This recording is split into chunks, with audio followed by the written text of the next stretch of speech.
વસવાટ કરતા જે લોકોનો સમૂહ છે એને આપણે નગર સમુદાય તરીકે ઓળખાવીએ છીએ. અને આ નગર વિસ્તાર એટલે એવો ભૌગોલિક વિસ્તાર કે જે ભૌગોલિક વિસ્તારની અંદર વસ્તીનું કદ મોટું હોય, વસ્તીની ઘનતા વધુ હોય અને મોટા ભાગની વસ્તી બિન કૃષિ વ્યવસાય સાથે રોકાયેલી હોય કે બિન કૃષિ વ્યવસાયમાં સંકળાયેલી હોય, તો એવો વિસ્તાર એટલે નગર વિસ્તાર. અને આ નગર વિસ્તારની અંદર વસવાટ કરતા જે પણ લોકોનો સમૂહ છે એ લોકોના સમૂહને આપણે નગર સમુદાય તરીકે ઓળખાવીએ છીએ. આ એક સામાન્ય અર્થ છે આપણો કે કોને આપણે નગર સમુદાય કહીએ છીએ. પછી આ નગર સમુદાયને વધુ વિસ્તૃત રીતે અને વધુ સ્પષ્ટ રીતે સમજવા માટે કેટલાક સમાજશાસ્ત્રીઓએ એમની પોતાની વિભાવના એ રજૂ કરી છે.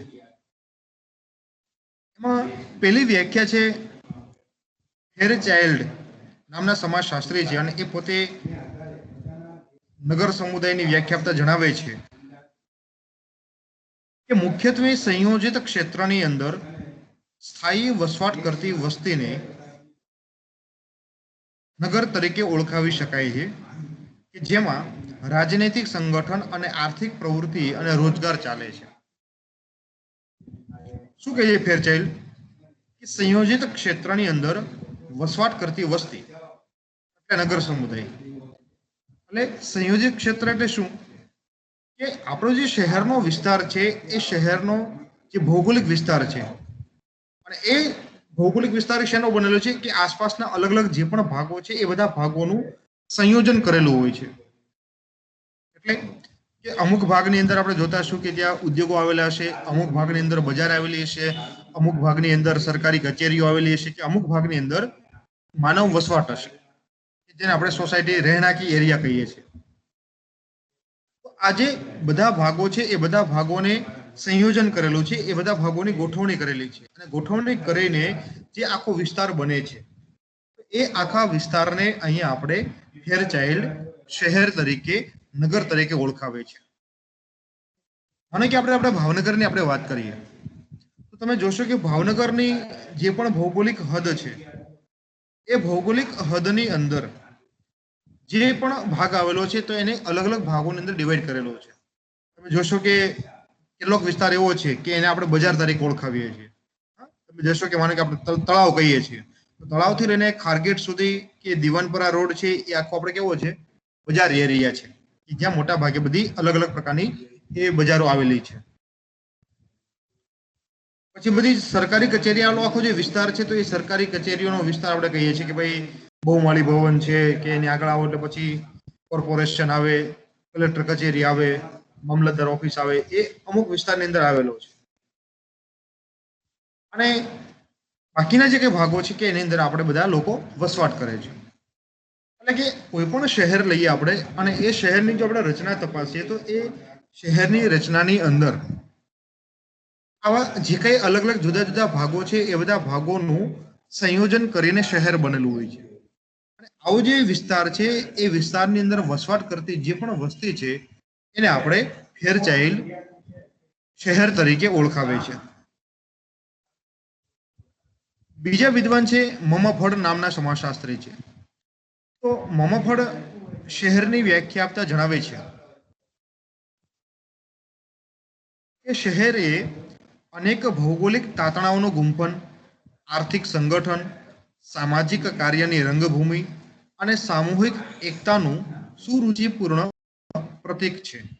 એટલે કે શહેર એક બાજુ ઘરગથ્થુ આર્થિક કાર્યનું માળખું છે અને બીજી બાજુ માનવ સંસ્કૃતિના બધા મહત્વના અર્થપૂર્ણ કાર્યો અને ઉદાત્ત ભાવોને વ્યક્ત કરતા ચૈતન્યપૂર્ણ નાટકનો રંગમંચ છે.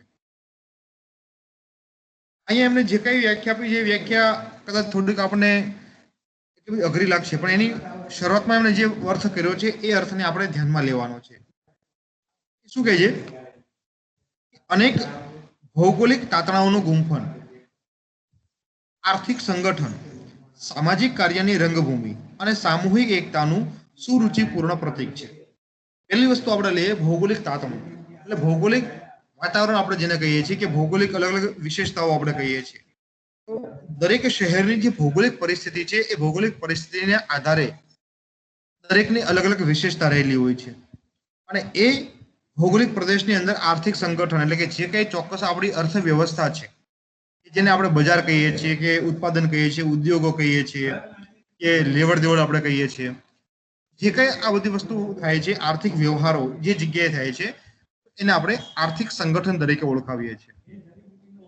એ આર્થિક સંગઠન સામાજિક કાર્યની રંગભૂમિ કે જેને આપણે કહીએ કે સોશિયલ એક્ટિવિટી આપણે જેને કહીએ છીએ એવા સામાજિક કાર્યો અને સામૂહિક એકતા આ બધી બાબતો જે પણ ભૌગોલિક વિસ્તારની અંદર વસવાટ કરતા લોકોની અંદર જોવા મળે છે એવા લોકોના સમૂહને અહીંયા મમફળ નગર સમુદાય તરીકે ઓળખાવે છે.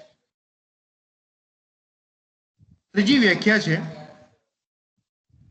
ડિકન્સ એ પોતે એવું જણાવે છે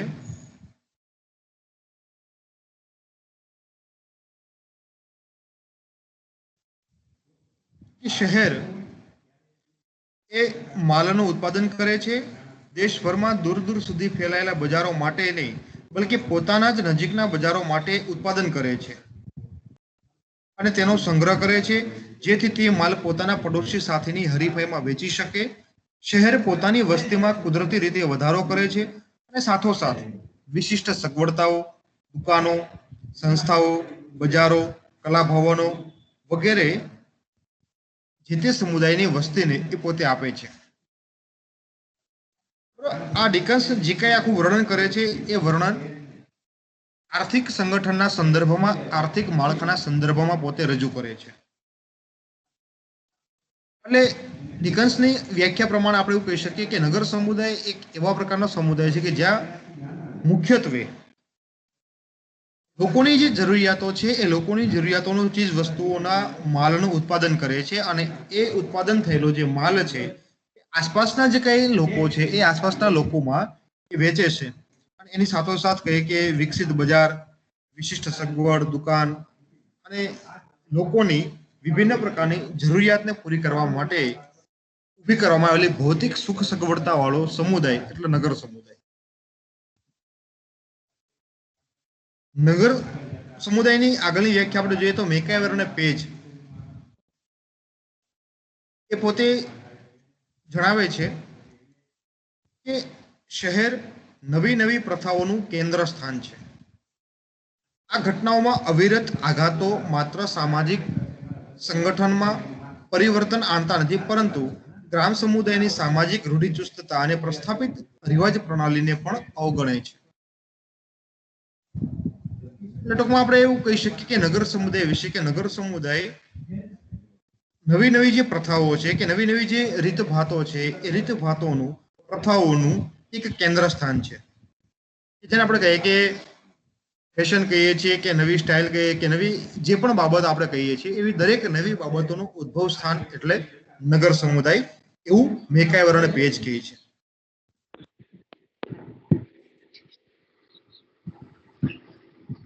મારે અહીંયા માઇક બંધ કરી દે.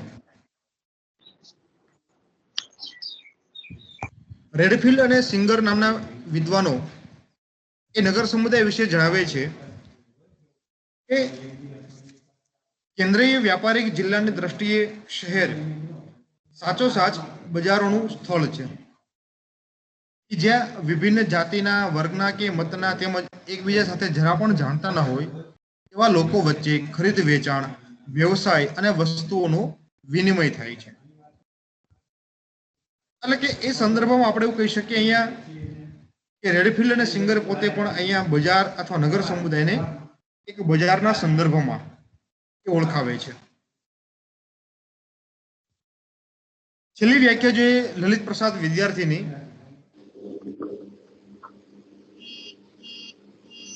તો લલિત પ્રસાદ વિદ્યાર્થી એ પોતે એવું જણાવે છે કે સમાજશાસ્ત્રીય દ્રષ્ટિકોણથી જોઈએ તો